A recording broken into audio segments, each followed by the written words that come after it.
at the home of everything Frederick with Jennifer from Nevermore Weddings and Events. Yes. You came across, you came in here one time, right? When we met. Yep, when you first opened. Was that the night market, the first one? The first night market, yeah, when you did your open house. Yes, I remember that. And you do tons of yoga, but you also do weddings and other events. Correct. That's awesome. Yeah, so I do, my background is actually in biology and environmental science. I was a single parent for a long time, so You hustle. Yeah. You hustle. Yeah, that's what you got to do. Yeah, I mean, I wasn't a single parent, but I was a hustler. Like when bills are due and you think, holy God, I got $20 and I need 300 more. What do you got to do? Yeah, I was the same. So I did my undergrad late. I just got my master's last year, and my son graduated last year. Congratulations. Yeah. So we made it. He lived for 18 years. He's right. You got him through. You did what you were supposed to do. Wait a minute. So, but how long, you've been doing your weddings and events since when? As a business, as Nevermore, 2.5 years now. So we're pretty new. So you still went and got your master's. Look at you. Yeah, You it was didn't important give to up me. on that. No. Yeah. No, it's something that I've always wanted, and I put my kid first and scheduled. Daycare was really hard to pay for, so I had to make my schedule work so that I was home to deal with that. And then as he got older, my workload increased, and I graduated with my undergrad right before COVID, and then when COVID came, I was like, I need to continue. So. Good for you for sticking to it. That is amazing. That's a really big accomplishment. Yeah. So well done. Thanks. I'm going to pat you on the back. Thank you. Okay, so as you're hustling, you kind of fall into this, hey, I think I can put together these weddings and events for people, and that's going well? Yes, it's going very well. So with the wedding piece, I mean, I already had a presence with vendors because I work over at Delaney's and Walker's Overlook for a while, which made kind of indoctrinating myself into the system a little easier. Yeah. And then through the yoga piece that I do a lot of donation-based things. So we've raised a little over $8,000 this year for various rescues and nonprofits. Yes. I'm hoping to get 10,000 by the end of the year, which would be great. Oh, well, hey, anytime somebody's up for a goal, I'll help you out. Thanks. Anytime. Yeah, I think I get sent a couple of the events that you do separately, and then I get yours as well from a lot of the rescues and stuff like that too. Very nice. Which is awesome. Yeah. Yeah. It's important to me we had a lot of people help us. I do a lot of work in food security as well, so making sure that there's healthy, accessible food, it just feels good. Yeah. Yeah. For sure. Now your degree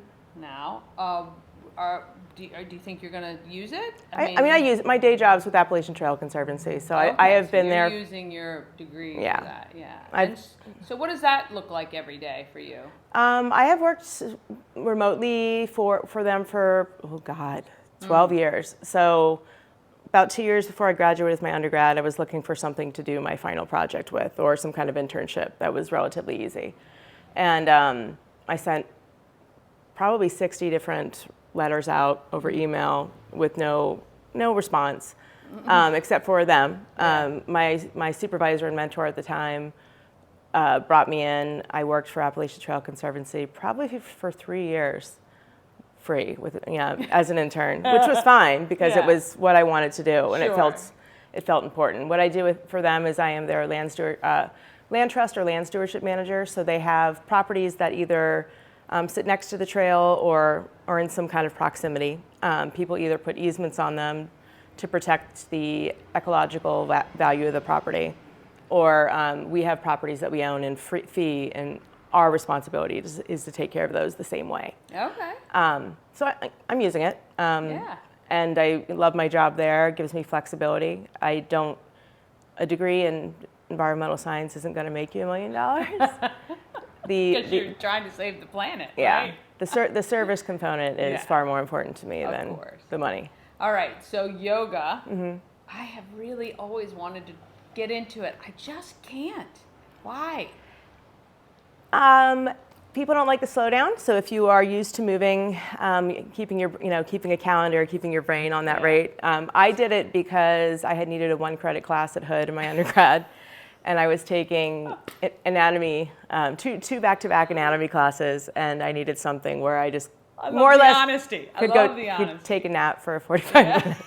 And I loved it. It was something that spoke to my nervous system. I have chronic Lyme as a symptom of working for the trail, because most of the properties I work on are uncleared. So I'm clearing, crawling. Oh boy. Yeah. But I was doing a lot of high impact stuff and couldn't anymore. Yeah. And it works for me, and I teach a little differently in a way that works for others. So yeah, that's great. I might have to come try it. I think I just want to do the puppy goat stuff though. And puppy just goat play stuff's with pretty cute. Yeah. Puppy yoga would be great. It's funny you say that. Michael here at the shop and I were just talking about how we love watching other people outdoors, and we're just not comfortable outside. Yeah. And exactly you just talking about the crawling and the, not for me. I think it's awesome. I'm so glad there are people like you looking out for our Appalachian Trail, because that obviously is something we should be protecting. And I think Julie Christensen from Hippie Viking was saying, I think, how many miles of the Appalachian Trail do we have here? 2,900 plus. I can't tell you how many acres we protect. It's somewhere close to 6,000. Oh, nice. And that number is progressively growing. We're picking up a couple properties a year. Oh, that's nice. That's nice. What are your goals? Like I know you have some goals to raise some money, so you need to keep us in touch with how that works, because you're doing a couple Make-A-Wish weddings, you said. I have a couple. It's for Wish Upon a Wedding, which is sorry. No, you're fine. Well, I'm calling them that just to give people the visual, which it's really hard to explain that without making. Make-A-Wish isn't like, no, not us. Yeah. But so that popped up in my feed literally yesterday morning, and I put feelers out to a whole list of vendors that I normally work for. Every single one of them said yes. So one of them is already pretty much scheduled with a venue and food and everything. The other one reached out to me today, and I just need a venue for that in Annapolis. Yeah. So. Oh, very sweet. So I mean, nice look, big I turnover. think anytime you can give back to make someone else's life a little bit better, I think that's a great thing, and you get that back tenfold. I think the universe pays you back some way or another, for sure. I hope so. I just think it's important to, if you can take this much off of somebody's plate, it means the world. Yes. Especially when you're under that much stress. Yes, so. Absolutely. Other than the fundraising and doing these things, are there any goals that you want to make this year, or is there any place you'd like to do something that you haven't yet? Good question. Not really. I'm pretty much, we're growing at a pretty decent rate. I hired my first staff for the wedding piece a couple weeks ago. Okay. Growth-wise, I'd just like to continue building and bringing people in. My rates are a little bit lower for things, and I do that on purpose because I want to make it accessible. And I've worked with a lot of bad vendors, is a bad way to put it. But the offering wasn't what was reflected or expected. Yeah. And those people paid $3,000 to $6,000, and I just can't bring myself to do that. Yeah. I just don't think it's fair. Yeah. It is a lot of work though, so I kind of like to stay put and maybe grow a little bit, but we're cruising right along. So how can people reach out to you? I have two different Instagram and Facebook, so you can find us at Nevermore Weddings and Events. Okay.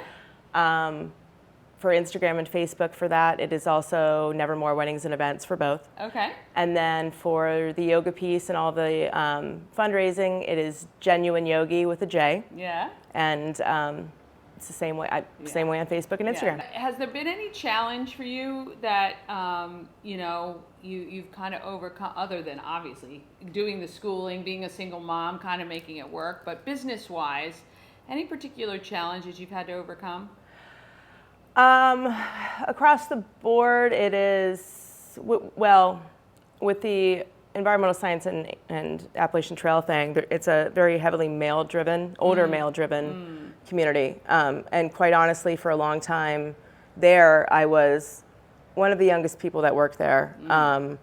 And trying to access that community is real hard because it's Yeah. very limited, Yeah. and it goes through different territories. So that's different, but it's getting better. With the yoga piece, I teach differently. I run on the spectrum a little bit, so I teach with my eyes closed for the most part, more so because if I stare at you like most people are taught to teach yoga, it messes with my head. I'm worried about what you're doing, what you're thinking. Do I look like an idiot? Am I stuttering? But during COVID, because all the studios were closed, I was doing yoga probably 6 days a week in the studio, and then couldn't do it anymore. Right. And for my entire life, I struggled really hard working out at home and had to figure out a way to do that. So when there weren't any online classes, a lot of the nationwide studios were doing podcasts. So they would record that class audibly, and I would sit there and listen to it, more so to figure out how they're cueing without people looking at me. To be able to relay that message a little easier. Yeah, that's great.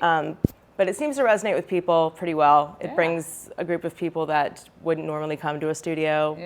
We're at Rockwell East on Wednesdays at 6:30 every week. We're at Frederick Social every Saturday at 10 a.m. right now. And then the other classes are all over the place, interspersed. Well, I have her whole schedules on our Everything Frederick calendar. You can check it out anytime. Just go to promocircus.com and you'll see it right there under Everything Frederick Live. We really appreciate you taking the time today. Wish you all the best in all your little things that you're involved in. And I don't mean little like they're not important, but you're doing a lot of different stuff, which is great. I think sometimes diversifying is pretty fun. It's a lot of fun. It keeps me on my toes. Yes, that's right. Thank you so much for watching. We'll see you guys next time.